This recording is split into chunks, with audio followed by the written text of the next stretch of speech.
सेना के रिपोर्ट से मुझे गर्व है। देश के सेना पर हमें गर्व है।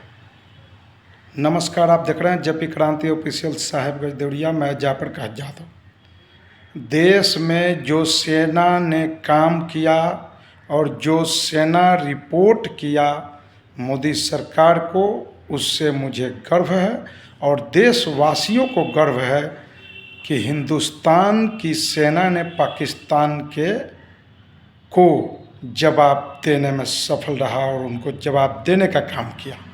सेना का ये रिपोर्ट है कि हमने जवाब दिया है।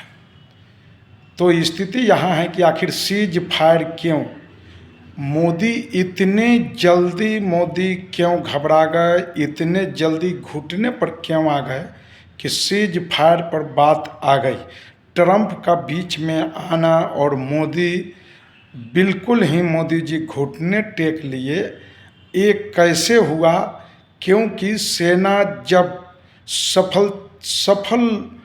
लगातार सफलता सेना को मिल रहा था और सेना आगे बढ़कर सफलतापूर्वक कार्य कर रही थी, तो फिर सेना से विदाउट मीटिंग किए हुए सीज फायर क्यों?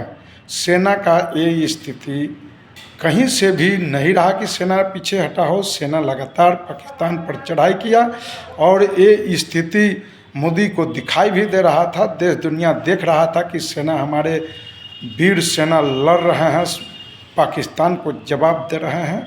तो फिर सीज फायर क्यों? मीडिया जो गोदी मीडिया, बिकाऊ मीडिया कहिए, दलाल मीडिया कहिए, जिन्होंने दिखाने का काम किया झूठा न्यूज़, जिन्होंने कहा कि पाकिस्तान का सेना छुप गए हैं, डर से रावलपिंडी पर चढ़ाई हो गया, पाकिस्तान आपको बालूचिस्तान पर चढ़ाई हो गया। जगह जगह जो दिखाने का काम किया कि इस तरह से हुआ, मिट्टी में मिला दिया जाएगा पाकिस्तान को। इस तरह से छिया लेदर हो रहा है पूरे वर्ल्ड में। जो गलत मीडिया ने दिखाने का काम किया, जो चावलूसबाज बिकाऊ मीडिया है, वो इस तरह से गलत न्यूज़ दिखाकर और लोगों को गुमराह किया। इस तरह से नहीं होना चाहिए। सेना पर हमें गर्व है। जो सेना ने लड़ाई लड़ा है, उन वीर सैनिक को हम बधाई देते हैं। देशवासी भी बधाई लगातार दे रहे हैं कि भाई सेना लड़ाई लड़े हैं और सेना ने काम किया है। क्या मोदी सरकार सेना का इस्तेमाल कर रहे हैं? क्या मोदी सरकार जब चाहते हैं कि आप पाकिस्तान पर चढ़ जाओ, जब लड़ाई सफल होने के कगार पर जाती है, तो ये सीज फायर पर आ जाते हैं, लड़ाई को रोक देते हैं? और ट्रंप जो इनको कहता है, अमेरिका के राष्ट्रपति और पूर्व राष्ट्रपति, वही ये करते हैं। क्या ये पाकिस्तान से झुकते हैं या पाकिस्तान से मोदी जी मिलते हैं? ये क्या नियम है जो मोदी सरकार जब जिस वक्त चाहते हैं सीज फायर पर फैसला ले लेते हैं? इस तरह से नहीं होना चाहिए। और मीडिया पे कार्रवाई होनी चाहिए। अगर नेहा सिंह राठौर एक गाना गा देती हैं तो नेहा सिंह राठौर पर बजाते एफआईआर होता है। जो सरकार से सवाल पूछते हैं, जो मीडिया आवाज़ उठाते हैं, उन पर एफआईआर होता है। तो फिर बाकी जो पत्रकार हैं, उन पर एफआईआर सरकार क्यों नहीं करेगा? आखिर इतना झूठा जो मैसेज दिया गया, दिखाया गया कि यहाँ बम गिर गए, वहाँ राफेल को उड़ा गए, क्या मतलब है? इस तरह से देश में छिया लेदर हुआ है कि देश के मीडिया, हिंदुस्तान के मीडिया गलत दिखाते हैं। यह छिया लेदर एक मीडिया के चलते हुआ है। ये बिल्कुल ही गलत है, ऐसे नहीं होना चाहिए। क्योंकि यह जो है मीडिया पर भरोसा रहता है और मीडिया इस तरह से करने लगे तो मैं कहता हूँ ये छोटे छोटे जो यूट्यूबर है यही सही दिखाते हैं और इन्हीं के पास सही न्यूज़ होता है। क्या ये सही नहीं कि पूरा विपक्ष साथ था मोदी जी के? क्या ये सही नहीं कि मोदी जी मीटिंग भी कराए विपक्ष का? उन्होंने सहयोग भी लिया। उनको कहने की ज़रूरत नहीं हुआ कि हाँ हमको सपोर्ट कीजिए, हमारा मदद कीजिए। विपक्ष पूर्ण रूप से देश का एक एक लोग बोलना शुरू किया, चाहे वह सेना से रिटायर हो, चाहे वह आम जनता हो, चाहे वह पार्टी पॉलिटिक्स के लोग हों, सभी लोगों ने कहा कि हम साथ हैं, मोदी जी सरकार के साथ हैं, कहीं से कुछ नहीं होगा। तेजस्वी यादव ने इतना करारा जवाब देते हुए कहा कि जिस स्थिति में हो आप लड़ाई लड़े, हम आपके साथ हैं। तेजस्वी यादव का न्यूज भी चल रहा है पाकिस्तान के अंदर, जिस तरह से उन्होंने करारा जवाब देने का काम किया। तो इस तरह से आप जो ढिंढोरा आपका चैनल पिटा कि लाहौर पर हमला है, बालूचिस्तान पर हमला हो गया, ये रावलपिंडी पर हमला हो गया, इस तरह से जनाब आप मीडिया पर खास करके लगाम लगाइए, उन पर एफआईआर कीजिए। जो गलत दिखाए हैं उन पर खास करके एफआईआर कीजिए। ये बिल्कुल ही गलत है, क्योंकि आज छिया लेदर अगर हो रहा है तो मोदी जी आपके चलते हो रहा है। सीज फायर आप जब माना तो फिर 5 बज रहा था, क्या उससे पहले विपक्ष को बैठाना चाहिए था? विपक्ष से आपने मीटिंग किया।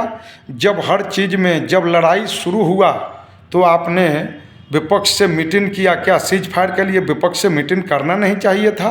क्या राहुल गांधी, तेजस्वी यादव, अखिलेश यादव, ममता बनर्जी, मायावती और स्टालिन, लालू यादव जैसे लोग इस देश के नहीं हैं? अगर इस देश में है, अगर विपक्ष के नेता है तो उन लोगों को भी साथ रखकर बैठक करके तब सीज फायर पर आप कहीं से भी समझौता करते। तो क्या ये लग रहा है कि एक राजनीतिक, मैं तो कहता हूँ मीडिया जो दिखाया वह एक कहने में कोई चूक नहीं कि राजनीतिक साजिश हो सकती है। आज कोई इसमें शक नहीं कि इस लड़ाई को लेकर आप चुनाव प्रचार में उतारे, कोई ये शक नहीं कि कल के डेट में आप तिरंगा यात्रा निकाले और बताए कि हमने युद्ध सिंदूर जो हुआ उसमें हमने सफलता हासिल की। क्या आपने सफलता हासिल किया उसको सार्वजनिक कीजिए। कहाँ कहाँ आपने क्या किया उसको सार्वजनिक कीजिए। हाँ, आपने पाकिस्तान को सेना के द्वारा जवाब दिया है, आप नहीं जवाब दिए हैं जनाब, सेना जवाब दिए हैं। सेना लड़ा है और सेना ने जवाब दिया है। वीर सैनिक को हम सलाम भी करते हैं जिन्होंने लड़ाई किया और पाकिस्तान को जवाब दिया। लेकिन आपका रवैया कहीं से भी ठीक नहीं है। ये आप हमको ये क्लियर लगता है कि इस लड़ाई को आप चुनाव में ले जाएंगे और आप कहेंगे कि हमने लड़ा है, हमने सिंदूर जो युद्ध हुआ है उसको हमने लड़ा है। लेकिन इस लड़ाई को कतई भी आप चुनावी मुद्दा नहीं ला सकते हैं। अगर लाएंगे तो फिर विपक्ष आपको बख्शेंगे नहीं मोदी जी। इसलिए आप कम से कम देश हित में काम करें और चुनावी जो है बिगुल जो आप सुनने में आया तिरंगा यात्रा निकालिएगा। इस लड़ाई को लेकर तिरंगा यात्रा अगर निकालने का हक है, अगर कोई प्रेस कॉन्फ्रेंस करता है तो सेना अध्यक्ष को है। सेना के जवान तिरंगा यात्रा निकालेंगे। सेना के जो जवान हैं वह जहाँ भी है वह तिरंगा यात्रा निकालेंगे। कोई नेता लड़ने नहीं गया है और ना ही नेता कोई तिरंगा यात्रा निकालेगा, चाहे कोई विपक्ष हो चाहे पक्ष हो। वो मैं कहता हूँ जो लड़ता है उनका नाम होता है। तो सेना जो है लड़ाई लड़ा है और तिरंगा यात्रा सेना को निकलना चाहिए। कहाँ तक गलत और कहाँ तक सही ये वीडियो है आप लोग कमेंट में ज़रूर लिखें। मैं जयप्रकाश यादव, आप देख रहे हैं जेपी क्रांति ऑफिशियल साहेबगंज त्योरिया। एक क्लियर है कि जो आवाज़ उठाता है उन पर कार्रवाई होता है। नेहा सिंह राठौर को गाली भी दिया जा रहा है।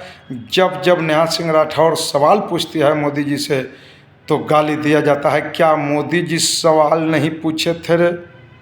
क्या मोदी जी कांग्रेस सरकार और मनमोहन सिंह को नहीं कोसे थे?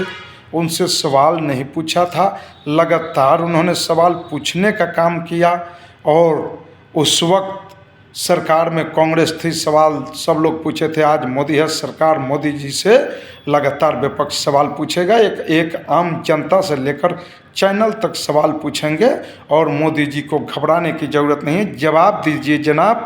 आप अपने सहयोगी और अपने दल के नेताओं से लोगों को गाली नहीं सुनवा सकते हैं, केस नहीं कर सकते हैं, केस नहीं करवा सकते हैं। सवाल तो पूछा जाएगा, सवाल पूछने में कोई कुताही नहीं होगी। ये आप समझ लीजिए कि सवाल आपसे पूछा जाएगा, कहीं से भी आप रोक नहीं सकते हैं। पूरे देश में मैं फिर कह रहा हूँ, आपका छिया लेदर हुआ है। देश का जो है स्थिति ये मीडिया के लोग खराब किए हैं, झूठे न्यूज दिखाकर। आप बताओ, फुटेज दिखाओ, कहाँ रावलपिंडी और बालूचिस्तान में और लाहौर में आप झंडा हलाए। और आप तो कहते थे 14 चौकी 17 चौकी पर हमने चढ़ाई कर दिया। अरे आप थोड़ी चढ़ाई की हो, सेना ने चढ़ाई किया है। सेना जो रिपोर्ट देंगे उस पर हम लोग अमल करेंगे और सेना का रिपोर्ट सही है। सेना के रिपोर्ट पर हम गर्व करते हैं, सेना अध्यक्ष को सल्यूट करते हैं। वीर सैनिक जो हमारे शहीद हुए हैं उनको हम कोटि कोटि नमन करते हैं। आज हमारे सैनिक वीरतापूर्वक लड़ाई लड़े हैं और जो सैनिक साथी लड़ रहे हैं उनको हम सलाम करते हैं, जिन्होंने अपने बच्चे को आज लड़ने के लिए सीना पर उतारा है। शायद वहाँ मोदी जी का बेटा होता, शायद वहाँ जोगी जी का बेटा होता तो और भी गर्व होती, लेकिन इन दोनों का बेटा वहाँ उपस्थित नहीं है। और ये जितने भी हिंदू और मुस्लिम करते हैं उनके आँख में आज शर्म आनी चाहिए कि आज लड़ाई के मैदान में कोई धर्म नहीं देखा गया है और सभी धर्म के लोग लड़े हैं। जिस तरह से सोफिया कुरैशी ने लड़ा है, जिस तरह से बायो मिका सिंह दलित की बेटी लड़ी है, सभी समुदाय के लोग जो सेना में हैं आज लड़ाई लड़े हैं। वहाँ समुदाय नहीं देखा गया है। तो वीर सैनिक को सलाम, जय हिंद, जय भारत। आप देख रहे हैं जेपी क्रांति ऑफिशियल। साहेबगंज देवरिया, मैं फिर कहता हूँ इस लड़ाई को चुनावी मुद्दा शायद मोदी जी ना बनाए। मैं फिर कह रहा हूँ मोदी जी का चुनावी मुद्दा हर लड़ाई रहता है, इसलिए इस पर सजग रहने की ज़रूरत है। जय हिंद, जय भारत। सेना को सलाम, जय हिंद, जय भारत। वीर सैनिक को सलाम।